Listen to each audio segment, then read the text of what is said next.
दोस्तों नमस्कार, मैं हूं संदीप पौराणिक। आज हम एक गंभीर विषय पर बात करने के लिए आपके सामने आए हैं और ये मामला है छिंदवाड़ा से जुड़ा हुआ। किसी से छुपा नहीं है, क्योंकि मासूम जो हंसते खेलते थे उनकी जिंदगी छीन ली गई, या यूं कहें कि जिन घर आंगन में खुशियां थीं वो मातम में बदल गई। और उसकी बड़ी वजह बना है एक कोल्ड सिरप, जो कफ सिरप है, कोल्ड ड्रिफ्ट जिसका नाम है। ठीक है, सरकार ये कह रही है हमने उस पर बैन लगा दिया, बंदिश लगा दी, उसके मालिक की हम गिरफ्तारी कर रहे हैं। लेकिन सवाल बड़ा ये उठ रहा है कि ये वर्षों से आखिर ऐसा कफ सिरप क्यों बिक रहा था? इसके पीछे कारण क्या है? क्या मध्य प्रदेश में लोगों की जान इतनी सस्ती हो गई है कि कफ सिरप पीता है जान चली जाती है और उसे सरकार सिर्फ 4 लाख का मुआवजा दे देती है? सवाल उठ रहे हैं। सरकार अपने दावे कर रही है कि उसने कफ सिरप बनाने वाली कंपनी के खिलाफ कार्रवाई की है, बैन कर दिया है, गिरफ्तारी हो रही है, मामला दर्ज हो रहा है, अधिकारियों को निलंबित कर दिया है। तमाम तर्क हैं सरकार के, लेकिन ये बड़ा मसला है मध्य प्रदेश की स्वास्थ्य सेवाओं को लेके। आज हमारे साथ जुड़े हुए हैं जन स्वास्थ्य अभियान इंडिया के राष्ट्रीय संयोजक अमूल्य निधि जी। अमूल्य वो व्यक्ति हैं जो जनजातीय वर्ग के लोगों के बीच उनके स्वास्थ्य के अधिकार की लंबी लड़ाई लड़ रहे हैं, जिनका वास्ता मध्य प्रदेश से है।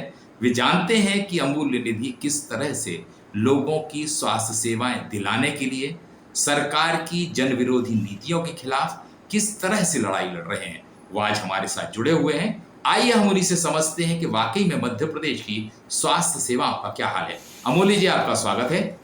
नमस्कार। एक सवाल उठ रहा है अमूल्य जी, छिंदवाड़ा का जो घटनाक्रम हुआ वो किसी से छुपा नहीं है, हम सबको पता है। ये आखिर ये तस्वीरें क्यों बनती हैं? क्योंकि हम देखते हैं कि पहले कोरेक्स का मामला आया कि वो कई इलाकों में नशे के तौर पे यूज कर रहा, फैंसी ड्रिल का भी मामला आया, आंखों की रोशनी भी गई कई जगह।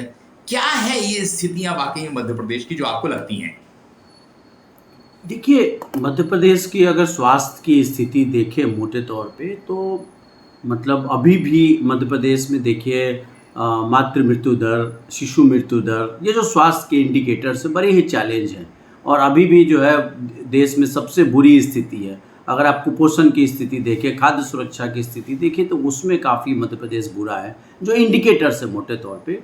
दूसरी चीज़ है कि मध्य प्रदेश में जो लार्जर डिस्कोर्स है, चाहे वो आप देखिए आदिवासी इलाकों में हम लोग का ज़्यादा कार्य रहा है, सिलिकोसिस जैसे बीमारी से, जो जानलेवा बीमारी है, गुजरात के पलायन करने लोग जाते हों, उनकी मृत्यु हो जाती है। सिकल सेल एनीमिया देखिए बड़े पैमाने पे है। फ्लोराइड, मतलब फ्लोराइड के इशूज है, लोगों की दांतें खराब हो जाती है, फ्लोराइड से लोग जूझ रहे हैं। तो ये जो तमाम जो मुद्दे हैं, महिलाओं में एनीमिया की कमी काफ़ी बड़े पैमाने पे है, बच्चों के स्वास्थ्य का बुरा हाल है। और इस बीच में आप देखिए जो स्वास्थ्य का जो लार्जर जो मध्य प्रदेश फेमस है, मध्य प्रदेश किस लिए फेमस है? स्वास्थ्य में भ्रष्टाचार के लिए, अनैतिक दवा परीक्षण के लिए, व्यापम घोटालों के लिए, मेडिकल एजुकेशन के स्कैम के लिए। तो मध्य प्रदेश की बाहर जो छवि है आप देखिए ये है। और अभी हाल में आपने सुना होगा कि जो पूरा हाल हो रहा है कि इंदौर में चूहा बच्चों को NICU में काट लिया। अब बताइए, 3 दिन की 15 दिन की बच्ची, वो आदिवासी समाज की बच्ची, मुस्लिम समाज की बच्ची, वो धार जिले से आती है, इंदौर के सबसे बड़े अस्पताल में आती है। एक महिला 9 महीने एक बच्चे को पेट में रखती है और उसके बाद उसका डिलीवरी होता है, और मातृ मृत्यु और शिशु मृत्यु दर के करोड़ों रुपया सरकार खर्च कर रही है, और वहाँ चूहा काट लेता है। और चूहा काटने के बाद आप देखिए कि क्या होता है कि वहाँ पे कार्रवाई के नाम पे होता है कि नहीं, पोस्टमार्टम नहीं हुआ। क्यों नहीं हुआ? तो उनको पता ही नहीं। बाद में जब पीड़ित परिवार आता है तो उनको पता ही नहीं होता है। छिंदवाड़ा की घटना आप अभी देखिए कि क्या ये मानवीय घटना है। ये सिर्फ स्वास्थ्य का मामला नहीं है, ये संवेदनशीलता का मामला है। मतलब बड़ा दुख हुआ कि 10 से 15 दिन तमाम मीडिया के लोग, तमाम जन संगठन के लोग, तमाम जो है वहाँ के खुद डॉक्टर, नागरिक, आम नागरिक में बोल रहे हैं कि क्या घटना हो गई भाई। और पता चला कि 1 लाख रुपया फाइन हुआ, पेस्ट कंट्रोल नहीं हुआ, और कार्रवाई के नाम पे 0। अभी अब छिंदवाड़ा में देखिए, राजस्थान में जो बच्चे को मौत हुआ, छिंदवाड़ा में अब देखिए 1, 2, 3, 7 सितंबर से पूरी घटना चल रही है। और 7 से लेके 10 सितंबर, 20 सितंबर, 25 सितंबर, 28 सितंबर, जब आखिरी सप्ताह में जो है सरकार की नींद खुली, मंत्री जी हो, अधिकारी हो, और उसके बाद लगा के नहीं, अब 6 बच्चे मर गए तो 8 बच्चे ज़्यादा हो गए तो ज़्यादा हो गया, तो अब सब लोग कार्रवाई के नाम पे कर रहे हैं। तमिलनाडु में 24 घंटे के अंदर कार्रवाई हो जाती है, और मध्य प्रदेश 29 तारीख से लेके रिपोर्ट लेके बैठी है कि टेस्ट रिपोर्ट नहीं आ रही।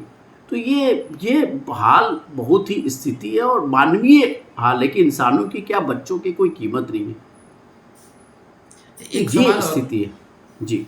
अमूल्य जी, सवाल ये भी आ रहा है, कहा यह जा रहा है कि दवाइयाँ जो हैं वो हम्म। पहले सरकार के पास आती हैं, उसकी अनुमति मिलती है, फिर बिक्री शुरू होती है। वो हम्म। सरकारी है या प्राइवेट तौर पर बेची गई। क्या ये हम्म। सरकारी का भी कोई लैप्स है या गड़बड़ी है कि जब आप हर इतने सालों से बिक रही है तो क्या उस हम्म। दवाई का परीक्षण हुआ दोबारा या नहीं हुआ? क्या आप समझते हैं इस मामले में?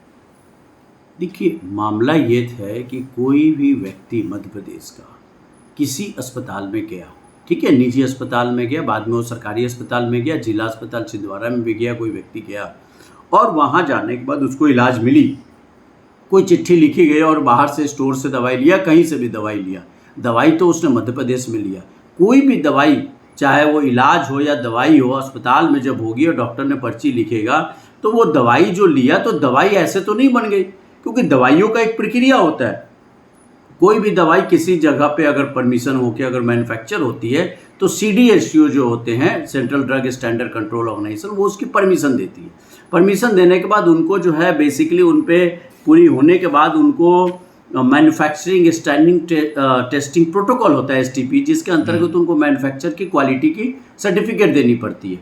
उसके बाद वो दवाई मध्य प्रदेश में अगर आएगा तो मध्य प्रदेश के जो फूड कंट्रोलर हैं, जो यहाँ ड्रग कंट्रोलर्स हैं, वो उनको देखेंगे, जो मुख्य रूप से जो कमिश्नर बैठे हैं वो उनको परमिशन देंगे और तब वो सप्लाई होगी। तो जो भी सप्लाई होगी वहाँ उनको, अगर सरकार के, आप देखिए मध्य प्रदेश में निःशुल्क सरदार वल्लभ भाई निःशुल्क दवा योजना लागू है, जिसमें करीब आप देखेंगे तो 500 अगर उसकी लिस्ट है, 530 तरीके की दवाई संभागीय जिला अस्पताल पे जाती है, अन्य जिला अस्पतालों में 530 है, सिविल अस्पताल में 448, सामुदायिक स्वास्थ्य केंद्र पे 373, प्राथमिक स्वास्थ्य केंद्र पे 299, उप स्वास्थ्य केंद्र पे 126। तो ये जो चीज़ें मिलती हैं, अगर इसको परचेज करेंगे तो मध्य प्रदेश मेडिकल कॉर्पोरेशन बना, वहाँ से परचेज होगा, लेकिन उसकी क्वालिटी टेस्ट करनी पड़ेगी, रैंडम क्वालिटी टेस्ट। यहाँ प्राइवेट में भी गया तो उसकी क्वालिटी के इंश्योर करना पड़ेगा कि जो मैन्युफैक्चर हुआ है, क्वालिटी टेस्ट उसकी हुई कि नहीं हुई, उसकी रिपोर्ट आपने देखी कि नहीं देखी, उसके बाद वो सप्लाई होगा और रैंडम सैम्पलिंग करनी है। तो मध्य प्रदेश में इन दवाइयों का क्वालिटी टेस्ट रिपोर्ट हुई या नहीं हुई, इसका अभी तक कोई सबूत नहीं मिला है, अभी तक कोई इसको दे नहीं रहा है। जबकि वहाँ पे आप देखेंगे जब 350 लगभग वायलेशन पाई गई, जो तमिलनाडु की 40 पन्नों की जो रिपोर्ट आई है उसमें उन्होंने पाया है कि वायलेशंस पाई गई, तो यहाँ अप्रूवल कैसे हो गया? और उसमें DEG की मात्रा मिली है 48.6%, जो कि जहर है। जो वहाँ के डॉक्टर्स की रिपोर्ट आई है, जो डॉक्टर्स ने वहाँ रिपोर्ट दिया, उनकी वहाँ के जो शिशु रोग विशेषज्ञ की रिपोर्ट आई है कि वहाँ उसमें किडनी इंजरी पाया गया, रीनल बायोप्सी हुआ, रीनल बायोप्सी में वहाँ पे टॉक्सिन पाया गया और उसके बाद उसकी मेडिकल हिस्ट्री लिया तो कफ सिरप हुआ। ये तो प्रूव्ड है कि आपने कफ सिरप उसमें गया जिससे कि वो जहरीला पदार्थ पाया गया। अब उसमें आप जाँच आप कुछ भी कर ले, बट जाँच में तो ये जरूरी पाया गया। इसमें अमिली जी एक और बात आ रही है कि ये तो कफ सिरप से डेथ का मामला हो गया। मध्य प्रदेश में और भी जगह कफ सिरप बिकते हैं जो बैन है या नशे के तौर पर उपयोग करें। आपको याद होगा कि करीब 1 दशक पहले बड़वानी में आग फोड़वा कांड हुआ था, 60 से ज़्यादा लोगों की रोशनी गई थी। इंदौर में भी यही कुछ हुआ था 2019 में। तो ये जो स्थितियां बनती हैं, ये आखिर क्यों बनती है? और सरकार या प्रशासन जो कार्रवाई करता है वो क्या सक्षम है, या आगे कोई इस तरह की लापरवाही ना करे, उसे रोकने के लिए तैयारी है, या फिर ये आपको खाना पूर्ति लगती है? देखिए, मैं तो करीब 25 सालों से मध्य प्रदेश के इलाकों में काम कर रहा हूँ, खासकर पश्चिम मध्य प्रदेश का कार्य क्षेत्र, बस बाकी हर इलाकों में लगभग जाता हूँ और काफ़ी काम किया हूँ। यहाँ पे मुझे ये लगता है कि जो भी स्वास्थ्य के मामले उठते हैं, हमने तो भूख से मौतों का मामला भी उठाया था बड़वानी जिले में। अभी बटवाई आँखों की रोशनी गई 60 लोगों की 2016 में, 19 में आँखों की रोशनी गई, है ना। चूहा यहाँ पे अभी काट लिया। अभी आप देखो हजारों, इतने सारे 500, 550, 600 लोग करीब मर गए सिलिकोसिस जैसी बीमारी से कि इलाज नहीं है। इतने मामले उठने के बाद अनैतिक दवा परीक्षण में कितने लोगों की जान गई है इंदौर जैसे मामले में। सरकार संवेदनशील नहीं है, जो अधिकारी हैं उनकी संवेदनशीलता ही नहीं है। अगर संवेदनशीलता होती और कोई भी एक गलती होने के बाद अगला लेसन लर्न नहीं करना है, मतलब लर्निंग अप्रोच नहीं है यहाँ के अधिकारियों में। और यहाँ के जो प्रशासक है, जो मंत्री, आप देखिए कि इतने दिन हो गए, 20 तारीख 7 तारीख से घटना घटी, मंत्री जी जब परसों खबर छपती है तो अखबार में जब खबर छपती है कि स्वास्थ्य मंत्री गायब है तो परसों और 2 दिन पहले वो जाते हैं छिंदवाड़ा। क्यों इतने दिन से नहीं गए आप? आपकी संवेदनशीलता नहीं। अधिकारी जो बड़े प्रशासनिक अधिकारी हैं, कोई भी प्रमुख सचिव या कमिश्नर वहाँ जाके देखे। आप मतलब ये लर्निंग नहीं है। सीएजी की रिपोर्ट है नवंबर 2024 की, जो सीएजी ने रिपोर्ट में ऑलरेडी दी कि मध्य प्रदेश में एनुअल ड्रग प्लान नहीं बन रही है, टेंडर के पैसों में।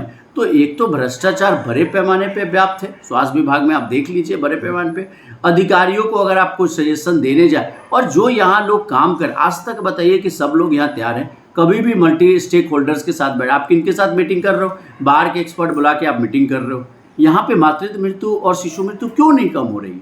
एक कलेक्टिव अप्रोच नहीं है कि सभी लोगों को, चाहे मीडिया के साथी है, इतने सारे अच्छे पत्रकार हैं, सिविल सोसाइटी के लोग हैं, ऑर्गेनाइजेशन है, संगठन है, सबको मिला के बातचीत तो करें। सबका पर्पस तो एक है। और सरकार की ये मंशा हो गई है कि सरकारी अस्पतालों को ख़त्म करना, है ना, बीमा आधारित आयुष्मान जैसे कार्ड लाना, ये राष्ट्रीय स्वास्थ्य मिशन को कमज़ोर करना, ऐसी जो प्राथमिक स्वास्थ्य सेवा दे रही है, आदिवासियों के स्वास्थ्य के प्रति गंभीरता नहीं है। और इसीलिए सरकार 12 जिला अस्पताल 250 करोड़ में बेच रही थी मध्य प्रदेश के उन जिलों के। आपको याद होगा कि अलीराजपुर में 2016 में गुजरात की दीपक फाउंडेशन नाम की कंपनी को, वो फाउंडेशन को वो अलीराजपुर जिला अस्पताल में मातृत्व मृत्यु के लिए दे रहे थे, 27 जिला अस्पताल दे रहे थे, वो बचा। इस बार भी सारे जो अलग अलग यूनियन है, medical officer union, medical teacher association, nursing association, junior doctor association, insurance employ association, और पूरा एक्शन अगेंस्ट प्राइवेटाइजेशन बना। तो उन्होंने बोला नहीं, जिला अस्पताल को हम लर्निंग के लिए देंगे। फिर भी इसके बावजूद भी सरकार नहीं मानी, और 4 जिला अस्पताल में RKDF नाम की एक ही संस्था के 4 अलग अलग नाम से बनाई गई संस्था को 4 जिला में 25 एकड़ ज़मीन आप जो है मुफ्त में दे रहे हो। 10 रुपया 1 रुपया की आप कीमत पे आप दे रहे हो, और मेडिकल कॉलेज खोलने के लिए। तो आप पूरी जो नस्ल को ख़त्म कर रहे हो ना। क्या जिलों में कोई आदमी तो बन ही नहीं पाया? प्राइवेट में कितने आप, सरकार अपने संसाधन से जो पैसा ले रही है वो पैसा कहाँ जा रहा है? उससे आप खोले ना। मध्य प्रदेश में क्या ये अपना सरकार एक जिला अस्पताल नहीं चला सकती? आप सोचिए कि जिला अस्पताल ख़त्म होगा तो लोग कहाँ जाएंगे इलाज का? अभी भी आप देखिए जो ये छिंदवाड़ा में जो कांड हुआ है, लोगों के आप टेस्टिमनीज देखिए कि कितना पैसा खर्च हुआ। लोग अब बोल रहे हैं कि प्राइवेट, अब क्या मध्य प्रदेश में कोई अस्पताल नहीं है कि आपको नागपुर भेजना पड़ रहा है? आप सोचिए कि इमरजेंसी में एम्स जैसे लोगों का 1.5 2 3 लाख रुपए क्यों खर्च करना पड़ रहा है, जबकि सब स्वास्थ्य फ्री है। तो सरकार स्वास्थ्य का नज़रिया नहीं है अधिकारियों का, जनता को मुद्दे पे संवेदनशीलता नहीं है, और अधिकारी सुनने को तैयार नहीं। उनके पास ना कोई अप्रोच है, ना विज़न नहीं है, मैं तो बोलूँगा। और बिना विज़न लेस आप चलेंगे तो आप कितना भी, इसलिए आपकी कोई इंडिकेटर में सुधार नहीं हो रहा। अब गलत आप इंडिकेटर कुछ भी दे के बोल दे, अगर आप बोले तो उनको लगेगा कि आप क्रिटिसिज्म कर रहे हैं। सवाल क्रिटिसिज्म नहीं है, हमारी संवेदनशीलता है जनता के प्रति, इसलिए तो हम ये बात कर रहे हैं। हम चाहते हैं कि मिलकर बैठिए और अप्रोच करिए। तो वो रीज़न नहीं है, और इसलिए कोई लाइन ऑफ अंडरस्टैंडिंग नहीं है कि कैसे करना है। आखिर क्यों कभी ये मीटिंग हुई कि क्यों नहीं मध्य प्रदेश में मातृ मृत्यु दर और शिशु मृत्यु दर ठीक हो रहा है? क्यों नहीं? क्यों आप जिला अस्पताल बेच रहे हो? आप बताइए क्यों आप 250 करोड़ में वैसे बालाघाट जैसे जिला अस्पताल, बैतूल में, बालाघाट में, अभी आप देखिए कटनी में लोग विरोध कर रहे हैं। आप क्यों दे रहे हो प्राइवेट को? उससे क्या फ़ायदा होगा? उससे तो स्वास्थ्य सेवा और महंगी देंगे, या ये इमेज खराब करना चाहते हैं कि लोगों को विश्वास खत्म हो जाए। अभी जो इमेज खराब हुई है, डॉक्टर को आप जेल भेज रहे हो, फार्मा कंपनी और ड्रग इंस्पेक्टर बाहर घूम रहे हैं। डॉक्टर ने दवाई में जहर मिलाई, या कंपनी ने, या FDA के अधिकारी जो बैठे थे उन्होंने गलत दवाई की परमिशन दी? तो आज देखिए सारे मेडिकल डॉक्टर्स सड़क पे हैं। आज क्या है भाई, इस इमरजेंसी में आपको कार्रवाई, पहले इमरजेंसी में आपको चीज़ों को हैंडल करना पड़े। अभी तो हमारी दिक्कत है कि पहले आप उन बच्चों को बचाइए, और बच्चों को सारे डॉक्टर्स का सपोर्ट लेके जितने भी बच्चे हैं सबके इलाज पे फोकस करना चाहिए, रैदर देन आपने कॉन्फ्लिक्ट पैदा कर ली डॉक्टर्स के और आपके प्रति। आपको कार्रवाई करना है, आप डिले करो, आप जांच करो उस पर ना। आपने तत्काल तो एक्शन नहीं लिया। आपने इतने दिन में ड्रग कंट्रोलर पे क्यों नहीं एक्शन लिया? ड्रग कंट्रोलर तो घूम रहे हैं जिन्होंने परमिशन दिया। आप इंदौर में भी देखिए, सुपरिटेंडेंट को आपने हटाया नहीं, इतनी डिमांड्स हो रही है। जिसने पेस्ट कंट्रोल का परमिशन दिया उसको आपने हटाया नहीं, डॉक्टर पे कार्रवाई कर ली। तो संवेदनशीलता नहीं है मूल निकाल के आदिवासियों के स्वास्थ्य के प्रति, और जो लोग हैं और उनको इसलिए बाहर जाना पड़ रहा है इलाज के लिए। एक ठोस अप्रोच नहीं है, और मतलब मुद्दे की गंभीरता नहीं, शायद मुद्दे की समझ नहीं है। अधिकारी आप देखिए, एक एक अधिकारी मध्य प्रदेश में 10-10 साल से बैठे हैं। आपने क्यों नहीं हटा रहे हो भाई? जो चाइल्ड हेल्थ एक्सपर्ट्स है, मैटरनल हेल्थ आपका नहीं कंट्रोल हो रहा है, क्यों उनको बैठा के बैठे हो इतने सालों में? आशा प्रोग्राम जो है, जानवरों के डॉक्टर्स, एनिमल हस्बेंड्री के प्रोग्राम चला रहे थे इतने साल उन्होंने, अभी उन्होंने को हटाया इन्होंने। तो विजन नहीं सही, मतलब जो एक्सपर्ट है, जो अप्रोच है, और जिनमें संवेदनशीलता नहीं है मुद्दों की, वैसे लोगों को आप बताएंगे, क्योंकि ये ह्यूमैनिटेरियन अप्रोच होता है। मतलब 20 बच्चे मर गए, कोई संवेदनशीलता आप देखिए जिस तरीके से बोली जा रही है, जिस तरीके से चर्चा हो रही, नहीं है। वाकई में अमूल जी, मैं आपकी बात से सहमत हूं कि छिंदवाड़ा की जो घटना हुई है, और उससे पहले भी जो इंदौर में चूहा काटने वाली घटना हुई, जबलपुर में भी इसी तरह की घटना हुई, ये बताती है कि मध्य प्रदेश की स्वास्थ्य सेवाएं सवालों के घेरे में है। लेकिन ये सवालों के घेरे में आखिर आ क्यों रही हैं? उस जड़ तक सरकार को पहुंचना होगा। एक जिले के अधिकारियों को निलंबित करने से बात नहीं बनेगी। अगर पूरे मध्य प्रदेश की स्वास्थ्य सेवाओं का यह हाल है, तो मेरा मानना है, चाहे अमूल्य जी हो या जो जनता की चिंता करते हैं, उन्हें भी ये लगता है कि सरकार को सख्त फैसले लेने पड़ेंगे, सबसे मिलकर बात करनी पड़ेगी, स्वास्थ्य जगत के जो विशेषज्ञ हैं उनकी राय लेनी पड़ेगी, ताकि आम जनता को बेहतर स्वास्थ्य सुविधा मिल सके और छिंदवाड़ा, इंदौर जैसी घटना दोबारा प्रदेश में ना हो। अमूल्य जी, आपका बहुत बहुत धन्यवाद। नमस्कार।